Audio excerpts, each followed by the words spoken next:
All right. Well, we're here today with Father Matthew Baugh, who is leaving us as associate pastor. So I thought I'd do a little exit interview with him before he went. So thanks for joining us, Father Matthew. It's a pleasure to be on the show.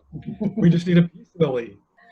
It's true. We're down one peace lily and one Jesuit, I think, at this point. Yeah. Well, maybe we could edit in at least the peace lily into the video. Right. And a little smiling Father Dan cutout as well at some point. Exactly. So you've been here a year now, right? You started.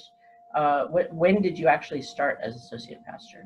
I started in August 1st was my first day. I was ordained almost exactly a year ago. Well, 2 days, a year and 2 days ago, June 8th. So I actually got to celebrate the actual year anniversary on Monday with the morning mass, the 7:15 mass. And it was great. It was some of the people there were taken by surprise, so that was the best way to celebrate it. But yeah, then I was in after my ordination, I was in New Orleans helping one of our parishes in New Orleans for a few weeks, and then I came here August 1st to get started. Do you remember what some of your first impressions were of College Church? You know, it's funny. It's harder now after the pandemic. It looms so large in my memories of what I've done here. But yeah, I mean, you know, like a lot of people, my very first impression before getting to know the people in the parish was our church building, which is so spectacular, and it's what draws a lot of people to us. So I think that really was my first impression. And one of the things I love to do what I've loved to do this past year is to give people tours of our church. And so I've learned a lot about it. I give kind of, you know, a little spiritual tour of it, not just historical, but it is such a remarkable place that has hosted our parish for 130 years or something. The craftsmanship, I mean, for everything from the stained glass, which people know, to the beautiful carving on the side altars done by a very young man named Joseph, who came here, I think at age 19. He was a young man, came from Germany. So the first thing that, I mean, really, before I knew anyone in the parish, the first thing that struck me was the sheer beauty. I will never forget many times coming out of the confessional after hearing confessions on a Tuesday morning, and you've been in this small little confined space for 2 hours or close to it anyway, and then you come out into this marvelous expanse, and it's like going out into the cosmos. It's the most So strictly speaking, first impressions was the sacred space that we inhabit, which is just so extraordinary. Can you give me a glimpse of what some of the spiritual tour would have entailed when you took it on? Well, mainly I focus on the windows because the windows are so outstanding. They're so well made just in terms of craftsmanship, but the plan for them, the plan for the way the windows are actually set up and designed and all that, is theologically very sophisticated. And so I take people through the way that the various panes are organized. The kind of central insight is that each one of the major windows running down the nave of the church, there's 16 of them. There's a set of pairs. So I think there's 8 pairs running down. I may have the number wrong, but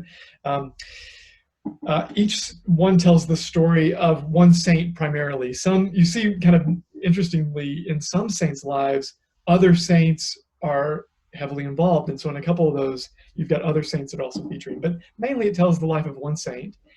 What struck me though, and I preached about this, one of the first Sunday homilies I gave at College Church, was I was in the church one day, and I normally was walking past. I didn't have time to stop and really look at the windows, but I stopped and looked one day, I think as I came out of the confessional, and something very curious occurred to me, which was in the central, there's a 3-part kind of structure in the central part, in the central pane of the central part, so the very center of this whole structure, was actually a pane of window not about the saint whose life was being depicted, but it's a mystery from Christ's life, whom the makers of the stained glass windows interpreted as the kind of mystery that saint shows forth in his or her life. Mm-hmm. Which I mean, to this day, I'm so struck by that, and I love it. And what it got me thinking was, gosh, I wonder what mystery God wants me to show forth, like what's it trying to get me to radiate?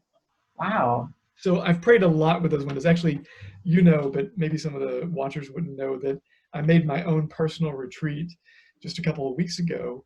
And the very last thing I had to do before enter retreat was to say the 4:30. Oh, sorry, no, was it the 4:30? No, I'm 4:30 getting on Sunday? Yeah. the 5:30 mass on Saturday is what I Oh, think I Saturday. planned Okay. to do. And so I stayed in the church a little bit after that, and I just felt moved to walk back to those windows again. And I walked up and down, and I realized how much the beauty of what those windows represent has given to me over this whole year. And so I began my retreat from that, kind of seeing these beloved figures in my own life, these great Jesuit saints. And so, yeah, Neat. Thank you. Thank you for sharing that. yeah, So I actually think I remember you mentioning in one of your homilies something that struck you from the pandemic experience. I don't know if that's one of the things that you were referencing, but yeah, I'm sure that's a vivid image from your past year. yeah. I mean, it's totally. I guess Father Dan and I talk about this occasionally. That when you're preaching, you want to help. It's about kind of bridging the distance a little bit between what is universally true about the good news of our faith and the particular situation in which we find ourselves. And so we're always trying to find ways to um, help us in from the place in which we're standing to enter into the gospel. And always the question on my mind is, how is this gospel really good news for me? It's just a basic question. Father Joe Weiss, who taught me preaching at Boston College, great Jesuit, longtime pastor. That's the way he taught us to preach. And so the pandemic's been very much in my prayer and in my reflection as I get ready to preach. Um, those first few days of the pandemic, I will never forget, because it was just, it's still weird. Everything's so weird, but it was fresh and new and weird. And having to figure out, how do you adapt in that situation? How do we serve? We're in a pastoral position. Well, how do you be pastoral to someone that you cannot come into contact with? It's been the question we've all had to answer. And really, one of the most extraordinary experiences of this year has been the creativity that's been required of us, and the kind of joy of doing something new and different. That's been one of the most unforgettable experiences here. Um, One of the strange features about the pandemic, I think, is that so much of it we see more through media, so through TV and through what we're reading. It was that strange disconnect, and a lot of people felt it. And I mean, people were even saying, well, is this thing even real? It's like, yeah, it's real, but the nature of it, of course, is that it has to be kind of confined. We want it to be confined to places that we can't see. And in that, I found a great help for the spiritual life, because so much of our life, so much of what we profess in our faith is something that we cannot see, and yet we're absolutely certain of it. So that's been, it's been a very powerful kind of theme of these past few weeks, I guess. I think I remember the bit that you called out in particular was Pope Francis in the middle of where he just was all alone and kind of. Right. I'll never forget that image. I mean, really, honestly, since end of February, beginning of March, there are so many images that remain in my mind. But that image of Pope Francis standing with only his Master of Ceremonies in an empty St. Peter's Square, I preached on that. What struck me was, what if Christianity never existed? I mean, what if there was nothing but an empty St. Peter's Square? What if there was no St. Peter's Square? And of course, we had that, for those of us who were in the church Sunday after Sunday, having Mass in front of a camera, but with no people. I remember it was actually the second week that we did that, because the first week I was preaching, and so I had 1,000 things going on in my mind. The second week, Father Mercier, our provincial, was the preacher and presider, and so I could more kind of sit back and just participate and pray the Mass. And watching Father Mercier preach to a totally empty church, it is something that I will never forget in my life. After that, it started to become the reality week after week, but the first time was just unforgettable. And I was so grateful that Christianity does exist. It kind of like, it was like getting the gift a second time. Mm-hmm. So what do you hope to take with you from your associate pastor experience into Oh, your new boy. role? Well, I'm taking a lot of good friends, that's for sure. I mean, that's the number one thing. It's I loved this about Pope Francis. The very first interview that he gave, the Jesuit Antonio Spadaro, who interviewed him, kind of gave a little introduction to the interview, explained some things, and he said what he realized about Pope Francis as he came into his house there, Casa Santa Marta, to interview him was his spirituality is a spirituality of faces, Mm, which has mm, always struck me. It immediately resonated with me. mm. That is my spirituality. I think it's part of the reason that the windows in College Church so speak to me, because for me, heaven is just this enormous um, family in which so many faces are made present to you. And so, above all, what I'm taking from College Church from this past year is a lot of great friends and friendships, and I'm really grateful that I'm not going too far, so that these don't have to be long distance relationships. Yeah, tell us again where you're headed. I'll be here at SLU, so I'm literally moving about a 7-minute walk from my current office, and I have moved in. It's the Catholic Studies Center, which is down on the opposite end of the quad, down close to Van Deventer. Used to be President Biondi when he was here for many decades. It was the house that he used Hmm. to entertain, and I think he lived there at one Oh, point. It was given over to mainly Catholic Studies, the College of Philosophy and Letters, which is the institution through which the Jesuits study at SLU. It's also kind of based there. Boileau Hall, which is connected to it, which is a big event space and a chapel where the students come. It's kind of a remarkable thing. I mean, you see the great hunger of these students. They come in large numbers, and so I'm really looking forward to working with them. I'll be teaching, I'll be doing some research, I'll be doing a lot of pastoral work, helping out as needed, with pastoral needs on campus. and you'll have open office hours so we can drop in on you anytime, right? Always, yeah. So who are some of the folks that have inspired you, the holy men and women that you look up to in faith? Do you know, I don't want to embarrass the first person I'm thinking of, but there is a man in our parish who would frequently come to my to the afternoon mass I would have when I would have a daily mass in the afternoon. I believe he's homeless. We've never talked about it. He's on crutches, very faithful and devout man. And we became friends over the year. And I just saw him frequently. During the pandemic, like a lot of folks who are living on the streets, he kind of disappeared for a while. But I saw him, in fact, just after I finished my retreat about a week and a half ago. Sure enough, he was back on the corner at Jesuit Hall where he normally stands, and got a chance to catch up with him. He has edified me so much, and he would be embarrassed for me to say this because he's a very discreet man. His faith is very discreet. But many times I would come into our church at various times of day, and he would be in there praying. And I thought, thanks be to God that someone is, faithfully here, keeping up the great duty of prayer as all the rest of us are running around trying to do our various duties and things. So, yeah, I feel great affection for him, and I'm glad that I won't say goodbye forever. Get a chance to visit with him. He's one of our parishioners, and he's a real territorial parishioner, which, so many of our folks come from all over the place. They come from Illinois. They come from way out in the county. Not all that many people live in our actual territorial boundaries, but he does, and so I'm really kind of gratified to see the great faith that he shows. Yeah, but there's so many. I mean, when you have when you're saying daily mass, I mean, I've had mass almost every day at College Church except for my day off, which is Friday.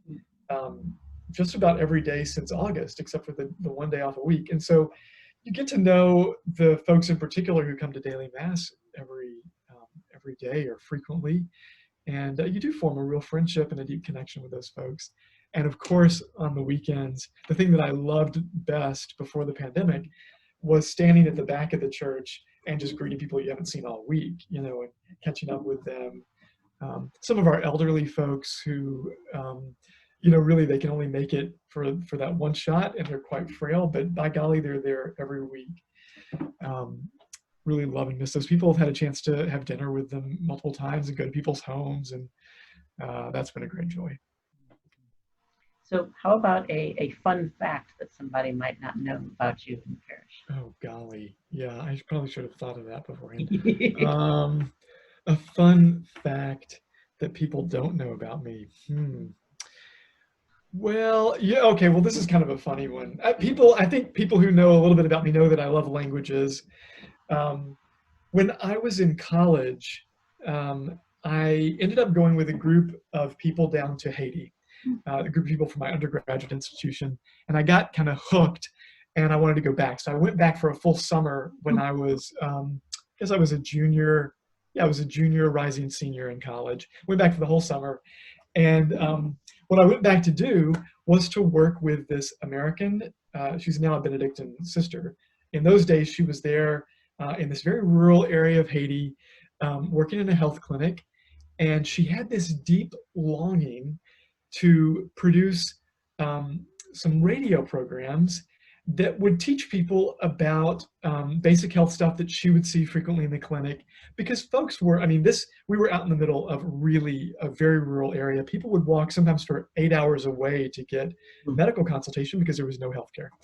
And it was at this little place. It was they called it a peasants association, Association Paysan, founded by a couple of Haitian nuns who ran an orphanage and a priest who was their collaborator. So I went and lived with them for the summer, and I got to learn some Creole. But we ended up writing. I had an interest in kind of, drama, and I loved the theater and all that. So we ended up producing kind of like skits that went on the radio. Nice. in Haitian Creole, but they're about public health topics. So we ended up writing songs, and we had the kids from the neighborhood, like young adults, as the actors, and they actually sang and produced all the music, and we had bongo drums and various things like that. Well, I'm finally kind of leading up to it. So some of these songs are about such remarkable topics as what to do when you have diarrhea, for example, or you've burned yourself, or why babies need breastfeeding, and why you need iodized salt, because otherwise you might have goiter. So all of these very kind of like, slightly vulgar, earthy, let us say, topics. Yes. And we wrote songs about them. Why you should wash your hands and all this. So people don't know that, but I can, like, if you wake me up at 3 a.m. and you ask me for a song about diarrhea, I can produce it in Haitian Creole. I look forward to scouring YouTube to see if somebody has posted these songs out there. You'll have to see. They might be out there somewhere. It might be. Last time I checked. Now, this the Benedictine sister with whom I was working has since come back to this country, and when she left, they were still playing them on the radio every day. The songs were out there and whatnot. But if you would love to hear a song about burning yourself or about diarrhea in Creole, I'm your guy. Good to know. So anyway, Well, thank you, Father Matthew. Appreciate your time today. Yeah, great pleasure talking to you. God bless on the new role. Thank you. I'm looking forward to it. It's been fun getting to know you, and fun working at College Church.